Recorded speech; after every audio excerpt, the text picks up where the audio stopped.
Hey, what's up, everybody? Welcome to the Pump Fake. Jerry Bailey, Matt Verderame with you. Matt, it's been a long time, buddy. How are you? Good. How are you? I'm living the dream. In terms of everything going on right now, we got schedule released this week. A few games have already been leaked.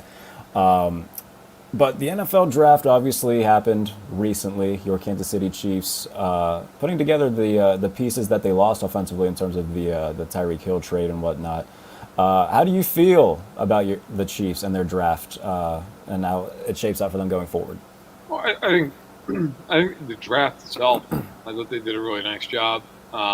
They landed a couple of guys who I think are going to start right away in the first round, and Trent McDuffie and George Karlaftis, and then Sky Moore. I think will have snaps early. Whether he'll start or not, I don't know. He's going to compete with some guys like Hardman and Valdez Scantling and Smith Schuster, but he'll play. He'll play snaps, and well, I even think there's a real chance some of those other guys are going to play some snaps early. I mean, they drafted 5 defensive backs for a reason. Their secondary, there are some good players, some good safeties. They have Thornhill and Justin Reed. That corner, I think it's going to be a big competition behind L'Jarius Sneed and to some extent Rashad Fenton. Um, they're a different team than they've been over the last 3 years. There's no question. They've lost Tyrann Mathieu. They willingly did that. They willingly traded Tyreek Hill. So this is not the same Chiefs, for better or worse, that you've seen for the last 3 seasons. Is this, do you think that this is more or less because of the money that Patrick Mahomes will get, or is this them just saying, okay, Tyreek Hill, if we pay him, it's going to go into his 30s, and eventually there's going to be a drop off. Tyrann Mathieu, an older safety as well. What do you think kind of played into them deciding to willingly give up both of them? I think with Matthew, it was kind of a combination of he's going to be 30 years old next month, and they were able to get Justin Reed, who is a good player, who's I think 25, maybe he's 26. So I think for them it was a chance to get younger and more athletic. Matthew's a great player. I think he'll play very well for the Saints. But I also think last year he took a half step back based off of the previous 2 years. Now, a half step back from first team All Pro is still a pretty damn good football player. I think the Chiefs didn't want to get caught in getting older and slower, which I think last year they got in a lot of ways defensively. Anthony Hitchens couldn't move anymore. Daniel Sorensen couldn't move anymore. Ben Neiman, not an older guy, but just not athletic. I don't think it was an accident that everybody they brought in this year was younger than the guy that they're replacing. Every single one of them. And they're all athletic guys. Hill had nothing to do with Mahomes' money. Hill had to do with the fact that Devonta Adams got paid a fortune. Before that Devonta Adams trade and subsequent contract extension, the Chiefs were really close to extending Tyreek Hill. That was my understanding of it. And then they traded him essentially because they didn't want, at least in this part's my own 2 cents, but I don't think they want to pay him into his 30s with major guaranteed money into his 30s. So, look, the bottom line is they moved him for 5 picks, feeling they could get better. We'll see if they can do it. That's a big, big bar to clear. He is, talent-wise, the first ballot Hall of Fame type player. So to trade him at 28 years old is a massive gamble, but I understand why they did it. We'll see how it works out, but I don't think you could say that they're as good this year as they were a year ago. They're not. I mean, unless this rookie class is just unbelievable, they're not as good of a team as they were a year ago. They're not the favorites in the AFC. And so, speaking of the Tyreek Hill trade, we'll talk about the team that he got traded to and the division that he got traded into, the Miami Dolphins in the AFC East. Jets had a really good draft. Getting Sauce Gardner, getting Garrett Wilson to pair up with Zach Wilson. In terms of the team behind Buffalo in that draft, I mean, we've seen, Cincinnati did it last year, going from, kind of rebuilding to appearing in the Super Bowl. Do you think that a team like, Miami bringing in Mike McDaniel, all the pieces that they brought in, or a team like the Jets who seem to be going in the right direction, do we think that we could see maybe another jump from a team in that division? No, no, because the difference with Cincinnati has Joe Burrow. That's the difference. They had a great quarterback. They just needed someone around the guy. So you're not buying into the Zach Wilson hype or anything like that? No, No. based off what? They played well at the end of the year when they were 2-100. I mean, no, I don't care. I think Zach Wilson, and I wrote this in August of last year. I don't think anybody was put in a worse position last year than Zach Wilson was by the Jets. They had no backup quarterback who had ever thrown a pass. They had a first-time rookie head coach who was a defensive-minded head coach, who I think is a good coach, but is a defensive guy. No offensive line, and Corey Davis is your top weapon. Like, that team's a disaster. And he played like a guy who had no support. I do think he'll be better this year. I do. I think he'll make a nice jump, but they're still not good. Like, again, people get way too into these, like, well, this draft class is amazing. Okay, first of all, we have no idea what's amazing. None. Zero. Second of all, the idea that, like, Garrett Wilson's going to come in and just revolutionize that offense, based off what? How many rookie receivers truly come in and completely change the trajectory of their team? Jamar Chase did it last year. We had a great quarterback. Justin Jefferson's awesome. What have they ever won with Justin Jefferson? Right? Like, you can make a case of a lot of those guys. I mean, we just talked about Tyreek Hill. Tyreek Hill as a rookie was a guy for 3/4 of the year before he got hot late in the season. But I look at, recent receivers who have been really good young. Jerry Jeudy and Cortland Sutton can't win anything. Doesn't matter. Chase Claypool on your Steelers had a great rookie year. Didn't win a playoff game. It's so hard to change the trajectory of your team, even though I think the Jets did well. And the Dolphins, again, I like McDaniel, although I have no idea if he's going to be a good head coach or not. Nobody knows. Tyreek Hill, love the guy as a player, but, like, having Tua throw the ball to you compared to Patrick Mahomes is a little bit different. I don't know that I think Tua is going to be good. I think he should be better. I mean, my God, he is Hill and Jalen Waddle. I hope he can be better. But all of a sudden he's going to be good? I don't know. I mean, I still don't trust their offensive line. Teron Armstead's terrific turn all the time. So I still think the Bills are going to win that division by the start of December. And I think the North and the West are going to be where you're going to see a lot of these wildcard teams come out of. We've seen it every year since 1990, at least 4 new playoff teams from the previous year. In terms of right now, just at the top of your head, is there any that stick out to you as teams that weren't playoff teams last year that could enter the equation this year? Well, I mean, the obvious one is Denver. And then I think, the Chargers are another team that everybody every year loves the Chargers. And every year they win 8 games. Myself included, by the way. I always find myself drinking the Chargers Kool-Aid and then something happens. How did you rank the AFC West the other day?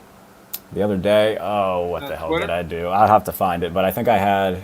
It was either Denver Chargers 1 and 2, and then Kansas City 3, Vegas 4. Yeah, I mean that's an affront. I will take you up on any amount of money you want to gamble that if you want the Chiefs finish in 3rd place. I did, yes. There's no way. I will bet literally any amount of money you want to throw down. This is a team that hasn't had a losing record in a decade. And I don't think they're going to have a losing record. I think all 4 of those teams could very well make the playoffs. The Raiders aren't making the playoffs. But do tell about the Raiders. As soon as you get, okay. We'll finish this Chiefs thing first, and then I want to hear about the Raiders. Yeah. The Broncos haven't beaten the Chiefs since color TV was invented. Okay, and the Chargers, for the lack of a better term, pissed down their leg in every big game they ever played. Yeah. Every single one. Now listen, I will go also on record as saying, I think the Broncos and the Chargers are both playoff teams.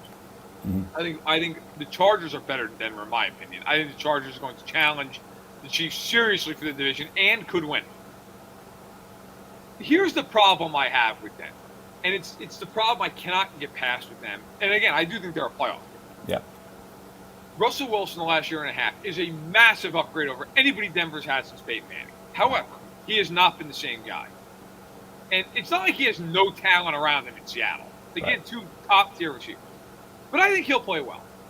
Hackett, I don't know, good, bad, or otherwise yet what he's going to be. Rookie head coach. But I also think that matters. He's a rookie head coach. Defensively, Fangio is a great defensive coach. Now, he was an abysmal head coach.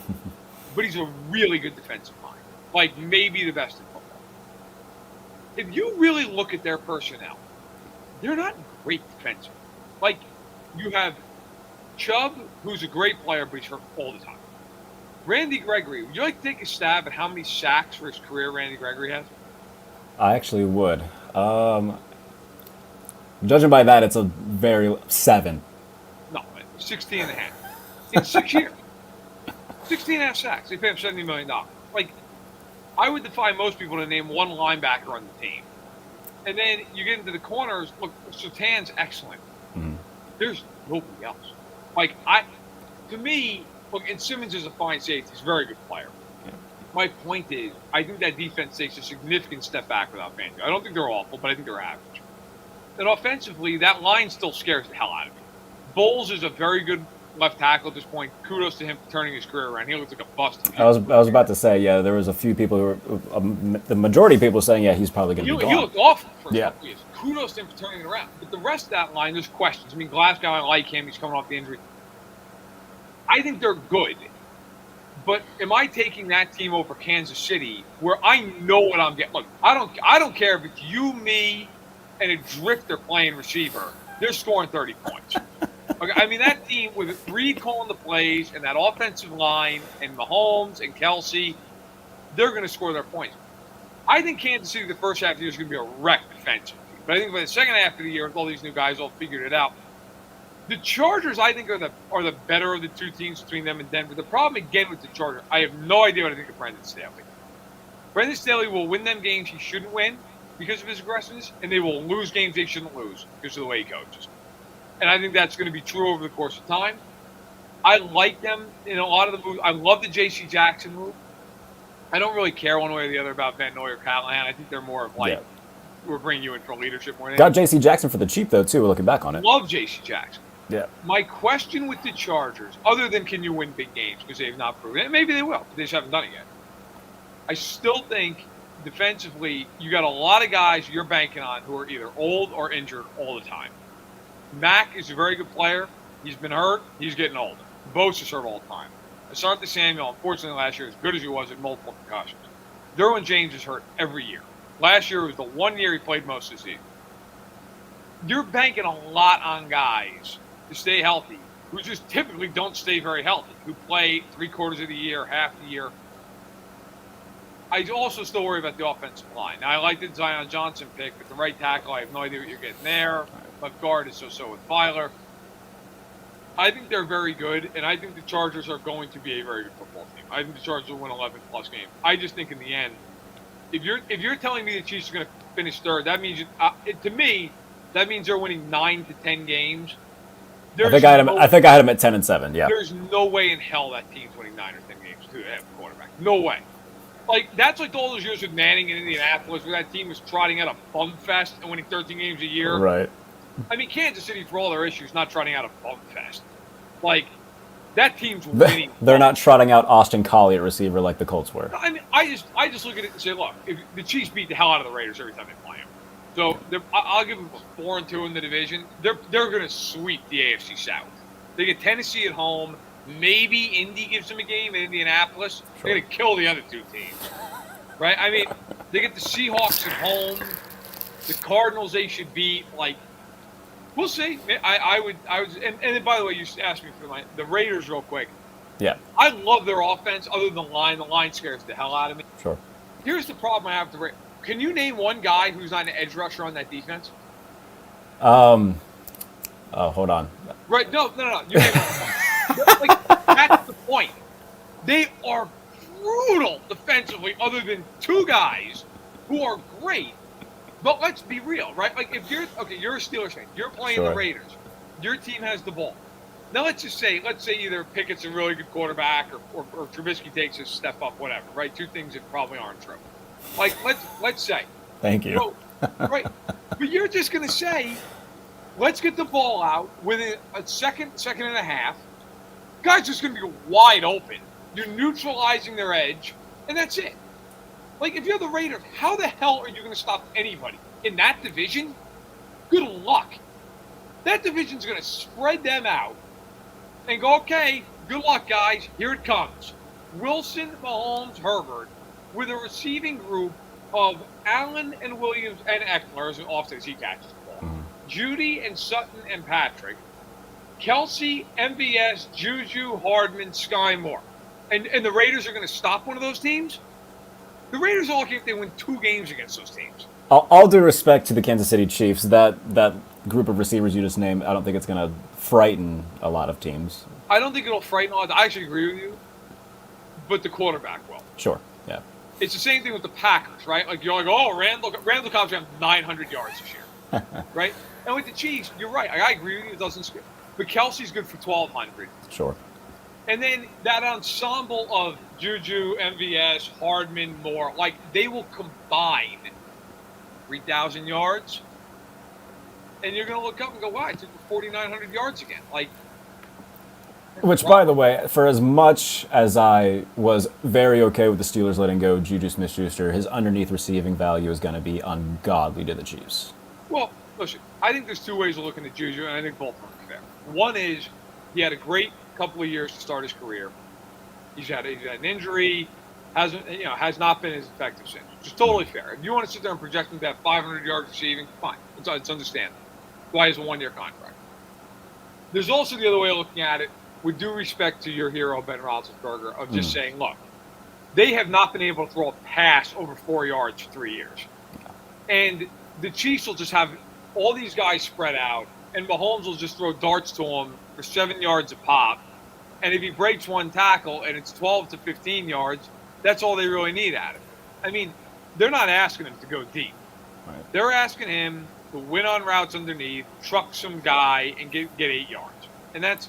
Which, by the way, he's very good at doing. Like I said, the past 2 years, that's been what he's done. He put on so much weight, I think, before 2020, just because he got ginormous. And that's what he's done. He doesn't go down after first contact, which is great for him. So, yeah, wish him the best. But you're going to make fun of me. Matt Perino makes fun of me weekly for this, though. But, I like the Washington Commanders this year.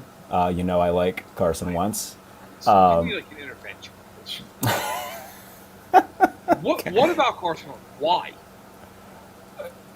Let me explain why I like the Commanders first, and that'll kind of work into Wentz. So last year, 7-10 with Taylor Heineke at the helm. No disrespect to Taylor Heineke, he's definitely proven that he is a capable quarterback, a high-end backup in the league. Carson Wentz is an upgrade over Taylor Heineke. Not to mention the fact that they'll get Samuel back, who they signed last year from Carolina, who was injured basically the entire year. I think he only played one game. McLaurin's good. They draft Jahan Dotson. I love that pick. Antonio Gibson's a fine running back who can, catch passes out of the backfield. They get Chase Young back too from a torn ACL. Their defense, for whatever reason, in the first half of last year, similar to Kansas City, really, like they had the guys that were capable of playing well. We've seen it before. First half of the year, they were just dead, and then they picked it up in the second half. So I think you throw in Carson Wentz, who's a clear upgrade. Offensively, I think they've got a really good collection of skill guys. Defensively, we know that they're solid. I have no issue saying that the Commanders could be a playoff team.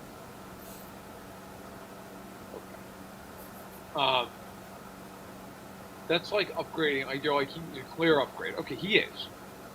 But that's like upgrading from a house fire to just half of like the car being destroyed by fire. Right? Like, well, it's not the house, but the car's gone, and I can't get to work anymore. I will put it this way, Jared. There's a reason. Talk to anybody in the league. There's a reason he's been on 3 teams in 3 years. There's a reason.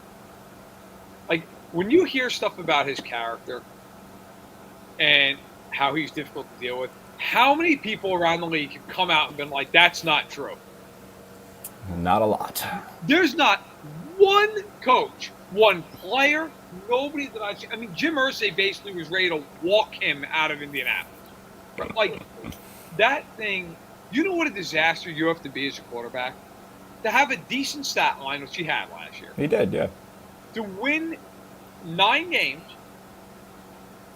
to have been brought in for a first and a third round pick, and for that team, still, with no other option clearly available to them at that point, other than Sam Ellinger, to just go, you know what, get out.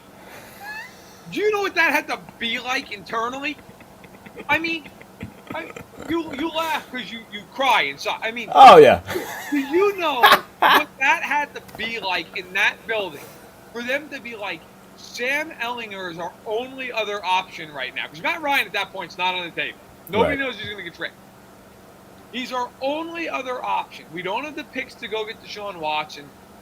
Like, we are probably screwed. And they got together and said, you know what? That's fine. Get out. Go anywhere else. Okay? And Washington did him a huge favor by taking on the whole contract on him. Right. He is physically gifted. And he will make 4 or 5 throws a game that everybody's going to slap on Twitter and say, "Look at, oh my God, what a missile!" The only people slapping those on Twitter seem to be me and Orlovsky anymore. Oh, and then you know what? Because then there's 3 plays a game where he rifles a ball at a linebacker, he throws a ball, and he takes a ridiculous sack on 2nd and 8 and turns it into 2nd or 3rd and 21. Like, he's just not good. He's not a good football player. You've had 2 teams in 2 years not only trade him, but eat an ungodly amount of crap to do it, including a ton of cap space. Like, both of those teams said, we don't care. We will eat any amount of capital. We don't get out. Go somewhere else. We don't want you.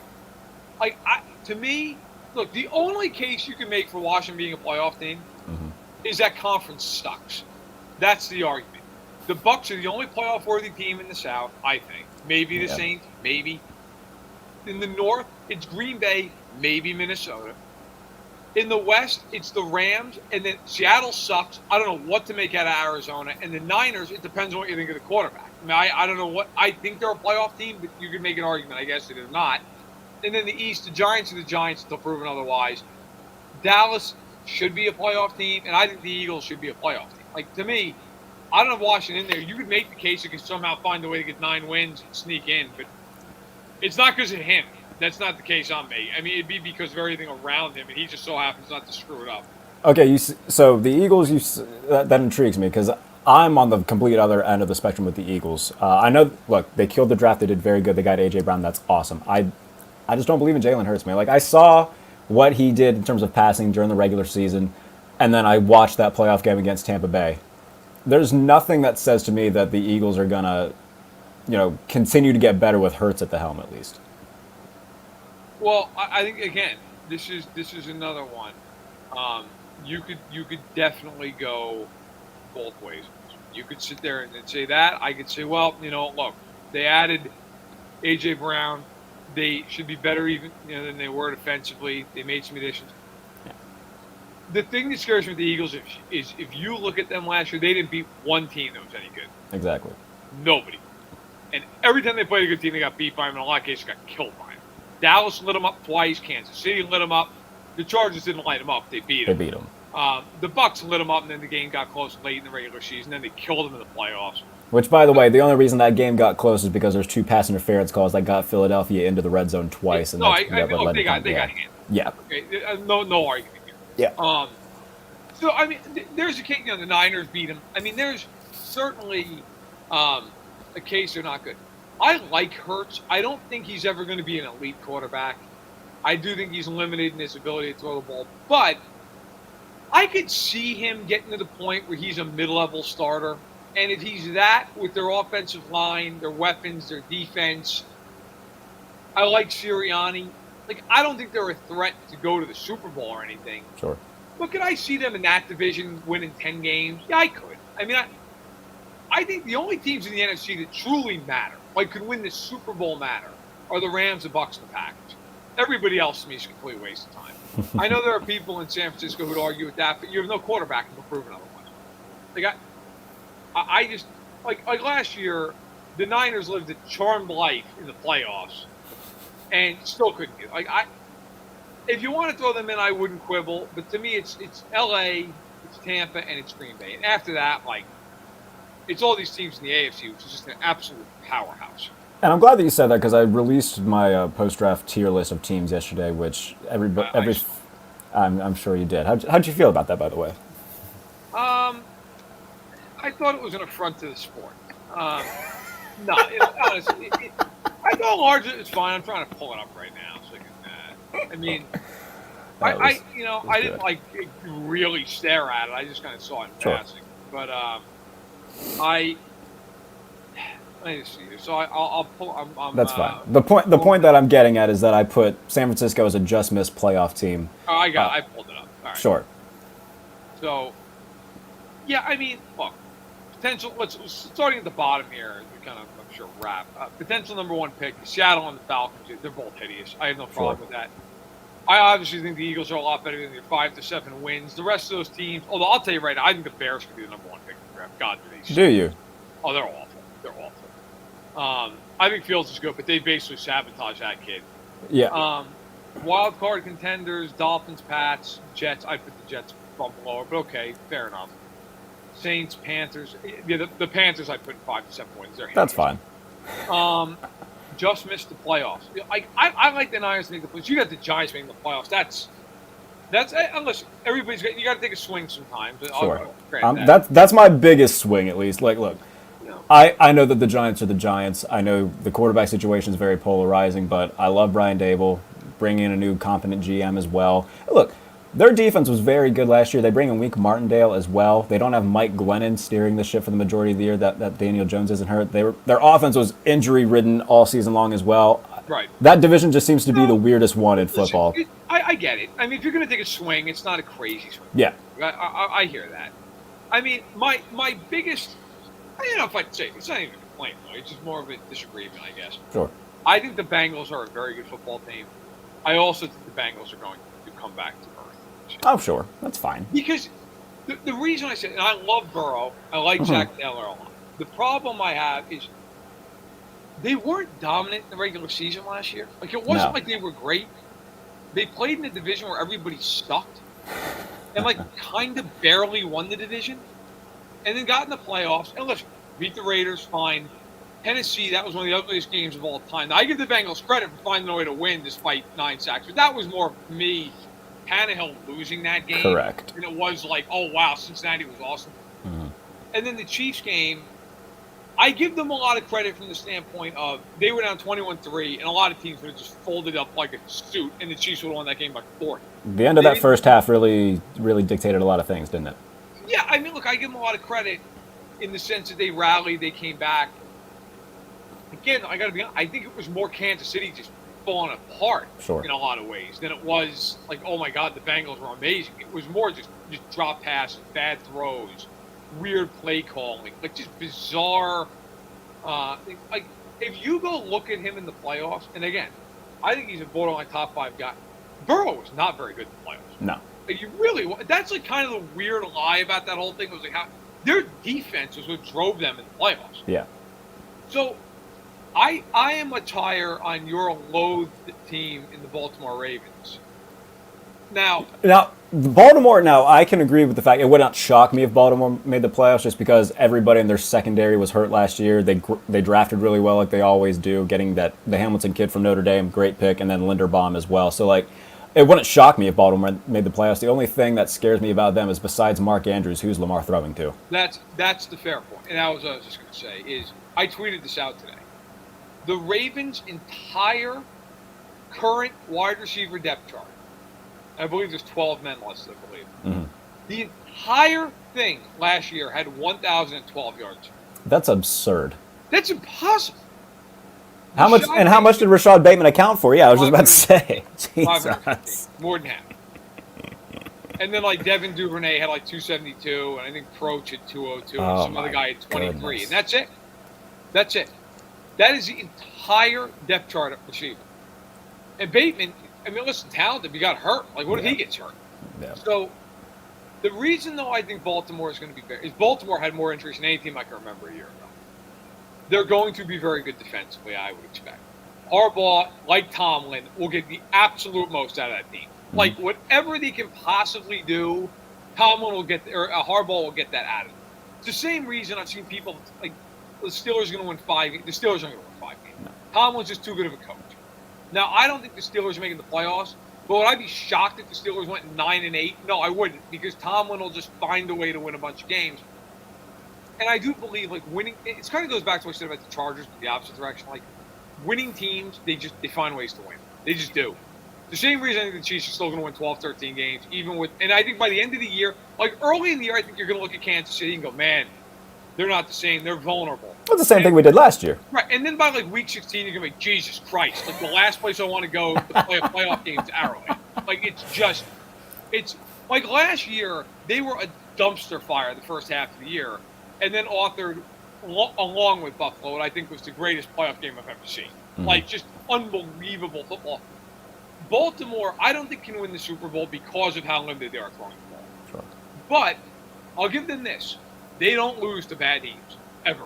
That team, they wow. Every bad team they play, They came close a few times last year, but well, but there's a hurt, sure. and they Yeah. still won. Like they just that team wins games. I actually think there's a very good shot they win the division. I think Cincinnati's going to make the playoffs. I still in the AFC. Look, I think the Bills are the best team in football. I can And agree with if that. they don't win the Super Bowl this year, I think it's going to start being one of these things like, are they ever going to win? Yeah. I mean, that team should win the Super Bowl this year. I still believe, genuinely, I hope unbiasedly, I still think Kansas City's the biggest threat to them in that conference. Biggest threat to know, Buffalo. Again, yeah, I think Buffalo's the best team. I think Buffalo will beat Kansas City. But I still, if you said to me, who's the team, if you're the Bills, it's the biggest threat to them in that conference, I still think it's the Chiefs. Right. The quarterback. And it's knowing that they can win in those spots and that they've done it a million times, including twice against Buffalo. Yeah. Now, I did want to save this because I do want to talk about it. I was not happy on draft night. You know I wasn't happy on draft night. Yes. We talked about Pickett a little bit during the in the lobby of the Trivia Bowl, you know, with Ed Holman and Thor and whatnot. I don't think that Pickett is going to be anything special. I didn't necessarily see why they wanted to take him over what was there. You know, why not just go forward with Mitch for a year and see what happens? Do you think do you think Pickett will start either right away or at any point this year? And what do you think about Mitchell Trubisky? I'm a little bit higher on. I wouldn't say I'm super duper high on Mitch, but I think he can be serviceable after, you know, a little rehab stint in Buffalo. I think Pickett will start, and I think you're going to see. I think he'll start about midseason. I don't think it's going to be immediate. I don't think he's going to come in and win the job outright. If he does, it's probably a great sign for him. Sure. But I don't think it'll just be like, all right away. I think it'll take a little bit of time. By the way, as we're doing this, James Bradbury just got released finally. Did he? So he is gone. They could not trade that 13. Yeah, I was gonna say they've been trying to move him forever. So the Giants saved $10 million, eat 11.7, but he's gone. I keep an eye on the Raiders with that. But look, I think with Trubisky, he's going to hold the spot for Pickett probably for half the year. Trubisky, I don't understand why people think he's going to be good. He's literally never been good. I live here in Chicago. Oh, 2018. Yeah, I live here in Chicago, and they won a million games because of their defense. Trubisky was the biggest passenger on the face of the earth. They basically, look, I will forever believe this, and it's never let me down once. People listen way too much to like quotes and press conferences and all this bull. Mm-hmm. You want to know what a coach really thinks of a player? Watch the game, and watch like on third down in a passing situation what the coach does, right? Like if Green Bay or Kansas City or either of the LA teams, if it's 3rd and 12, there's no notion that like, hey, let's pick up 6 and punt, right? Like you're gunning it, like that ball, you are firing that thing. You're running forward, you're running all kinds of deep concepts. I guarantee you, no matter what the Steelers say week 1, I don't care who they're playing. If it's 3rd and 13, here comes a screen pass. That's what's coming. Or a draw play. Or some little underneath slant that you hope the guy breaks 3 tackles. Oh, hell, that's what they've done for the past 2 seasons. Well, right, because Roethlisberger throws like me. Okay, but that's the point. Right? Like, they knew, like, you and every other Steelers fan I've had to deal with for years, the last couple of years, it's been like, well, I don't understand. Why is Canada? Why is the offense? It's like, well, hey, you know, I came around to the fact that Ben was bad eventually. Fans I had either literally sometimes email me or tweet at me, and be like, well, you know, it's not him. They've got to open up the offense. Like, you understand he can't throw the ball more than 8 yards, right? Like, you think they don't want to open up the offense? He throws the ball and it's helium in it. I mean, now Trubisky's not going to throw the ball like that. He's going to have better arm than that. But my point, they're going to be horrified he's going to make a huge mistake. Which is the same thing Matt Nagy would basically, if they showed him on the sideline on 3rd and long, okay, he was basically going through the rosary. Just, oh God, Mitch, please, like anything but a ball down the middle. Okay, so I think the Steelers will do what the Steelers do. They will try to pound the ball. They will play a ball control offense. They will allow their defense to try to win the game, and they'll be successful at it a decent amount of the time because other teams will make mistakes. The Steelers will capitalize on it. The problem comes in, as it did in the playoffs last year, when you play a team that has a really good quarterback, you're just at a massive disadvantage. Then it becomes, okay, we've got to score 30. Well, it's just so damn hard to score 30 like that. Now, with Pickett, my problem with Pickett is he's going to be 24 years old before he steps on a field. He had 5 years at Pitt. He was really good for one of them. Yes. I don't see upside. Now, could he be Kirk Cousins? He could be Kirk Cousins, which, by the way, I'd be okay with these Kirk Cousins. Right. You take it. You'd be like, all right, we can win some games with Kirk Cousins. The problem is, do I think he's ever going to be a guy who you're like, man, Allen, Mahomes, Herbert, Burrow, he can compete with those guys? Probably not. Right. But you know what? Nobody thought Mahomes was going to be Mahomes either. Here we are. Yeah. All right.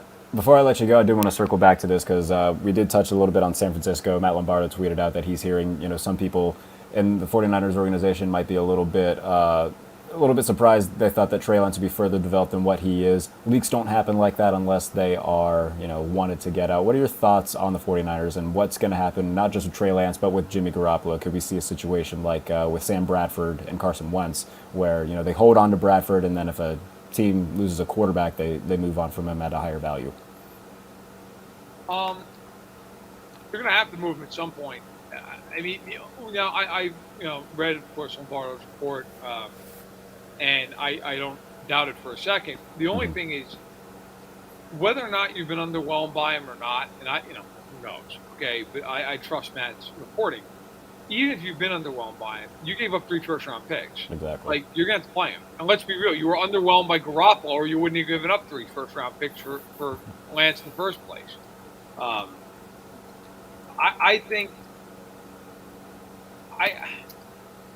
think in training camp he's going to get dealt. I mean, some team's going to have an injury. Some team's going to be underwhelmed. I still look at Carolina as the pigeon in all this. I agree. Some team is going to finally get Carolina's ear and just say, hey, look, have you seen Sam Darnold play football? Okay? I mean, you're the last man standing with Sam Darnold. All right, no, I've officially backed off on the Sam. I want him to. You might as well retire. I want him to be successful. Don't get me wrong. I would love if he, won the job and played well. So at this point, look, he's not your guy. Sure. Matt Corral's a 3rd-round developmental pick, which is fine, but he's a 3rd-round developmental pick. They have to win now, or there's a good chance rolls out the door. Sure. So, Which, by the way, there's some people who think that he's not totally upset about that himself. Well, listen, it's not like you wouldn't go to college to make a mint. Yeah, exactly. Listen, I would say this. I think in the end, you have to move on from Garoppolo, who's got a year left on his deal. Like, you've got to get something for him. Yeah. You've got to get a pick for him and let Lance play. And if Lance is that bad, man, if he's just awful, well, you're kind of screwed either way then anyway. Might as well get a pick. That's the thing, though. Like, if Carolina doesn't make a move, who's going to make a move at this point? Team who has a guy who gets hurt. Or Washington after 3 days of watching Carson. 3 days of that. Like, hey, guys, what do you think? Garoppolo? Let's do it. Matt, buddy, I appreciate you. I'm grateful for you and all that you do for me. It's always good talking to you. Definitely have to do this more often now that I've got, a pod up again. So I appreciate you. Thank you so much for always giving me time. Yeah, no problem. Take it all right, easy. buddy. Yeah, you do the same. Matt Verderame from Fansided. Goodness gracious. It always makes me laugh. So, we did touch briefly on the 49ers, and I know that everybody who follows me on Twitter wants me to keep touching on the 49ers because they think I have a lot of explaining to do. I've tried my best to do it. I did a little space last night and talked about it for a little bit. I can do it again right now just because I know that there's some, not everybody tuning into that, which is fine.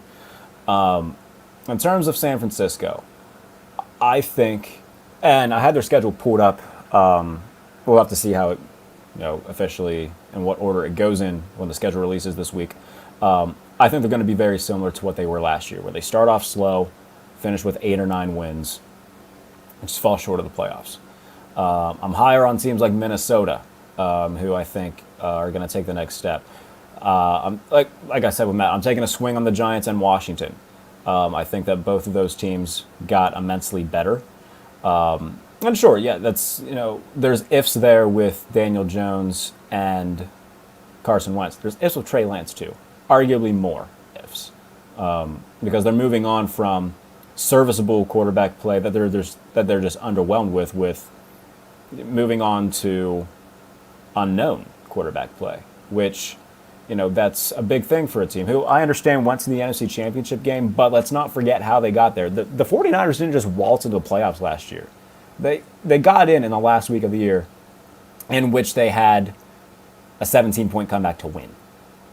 So it's not as if it was easy going for the 49ers. Hell, if it was, they wouldn't be moving on from Garoppolo. If they won 12, 13 games, there's probably no reason that they'd be in a hurry to move Garoppolo.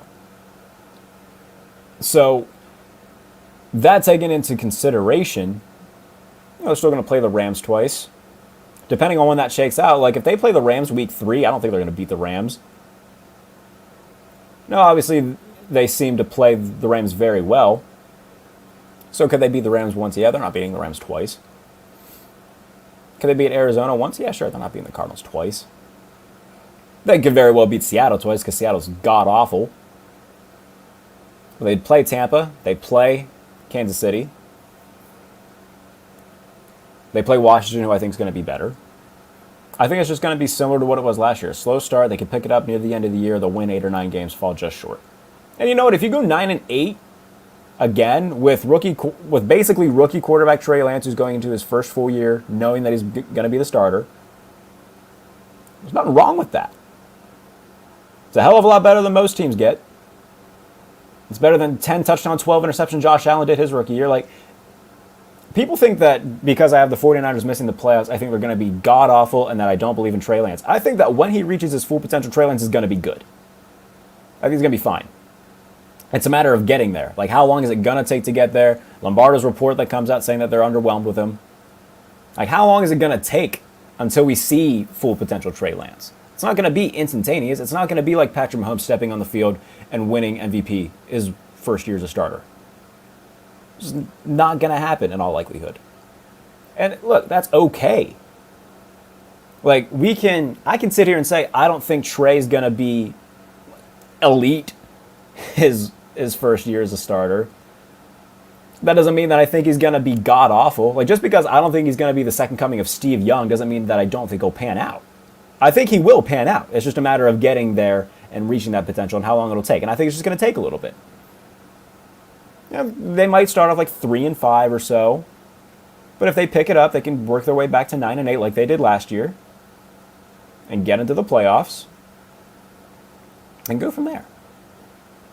But by no means do I think there's some god-awful team. No, they're a well-put-together team. But here's the thing.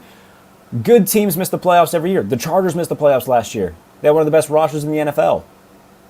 The Steelers made it in over the Chargers. The Steelers had no business being in the playoffs last year whatsoever. They still made it over the Chargers. And look, say what you want. We can talk about, injuries playing into it and whatnot, but it's not as if the 49ers have been, a perennial powerhouse. They've been inconsistent under Kyle Shanahan. And sure, that has a lot to do with, injuries and whatnot. But, 4 different teams since 1990 have made the playoffs every year. It's not by accident. So, again, this is not me saying that I think the 49ers are going to be god-awful. I think they're going to be in it till the very end. I just think they're going to slightly miss out. Start off slow and pick it up and go from there. I think they're going to be a hard team to beat, especially in, November. Come November, December, I think they're going to be a tough out. And look, even at the beginning of the year, I don't think they're going to be a pushover or anything like that. I think it's just going to take Trey Lance a little bit of time to find his footing. And people are just banking on the fact that he's going to be better than Jimmy Garoppolo right away, which is something huge to bank on. It's a really big if. I just don't think he's going to be better than Jimmy Garoppolo right away. And for everybody, look, I understand that there's a lot of 49ers fans who think that Jimmy Garoppolo is QB 30 in the league. He's much closer, like the 14th or 15th best quarterback in the league, which is fine. But it's also very okay to say they could do better. Now, is Trey Lance going to end up being better than that? I don't know. It's definitely possible, but it's also possible he doesn't. And then what? So, when it comes to that, I do think, like I said, I think Trey will pan out. It's just a matter of him finding his footing and how long that takes. So we'll see. That's all I've been saying about the 49ers. I don't think they're going to be a 6-win team, but I sure as hell don't think they're going to be a 13-win team. I definitely don't think that. Somebody said yesterday they're going to go 13-4. No, they're not. They will not. They are not going to go 13-4. That will not happen. Now, in terms of the other teams I like, look, I've gone into it about the Giants on here before, so I'm going to keep that brief. I already went into it with Matt, but upgraded head coach, general manager, defensive coordinator, getting Wink Martindale, that's great. They killed the draft. If they stay healthy offensively, they're going to be better. I think that Daniel Jones having competent coaching is going to help him. Look, Daniel Jones hasn't been great, but he's not been completely horrendous. His rookie year, 26 touchdowns, 12 interceptions. That ain't bad. He's dealt with injuries himself, too, but a lot of that is because of his offensive line, which they addressed in the draft. I think the Giants are going to be a solid team. I think Washington is going to be a really, really solid team. I think Washington's going to win the NFC East. So, there's going to be... Look, I like Minnesota this year, too. So we'll see. But there is a lot, still a lot to come. We've got schedule release this Thursday, which is going to be a lot of fun. That's when I'll go game by game, predict every game for every team, and then release my predictions on that. So in terms of the tiers and whatnot, I've seen the schedules, but how they lay out definitely affects, what games I think what team will win. So that'll be my first iteration of those. I do one after training camp as well. So I'll do one once the schedule releases, and then right before week 1 starts in September, actually, is when I'll do my final one in terms of my final predictions. So that'll be something to look out for as well.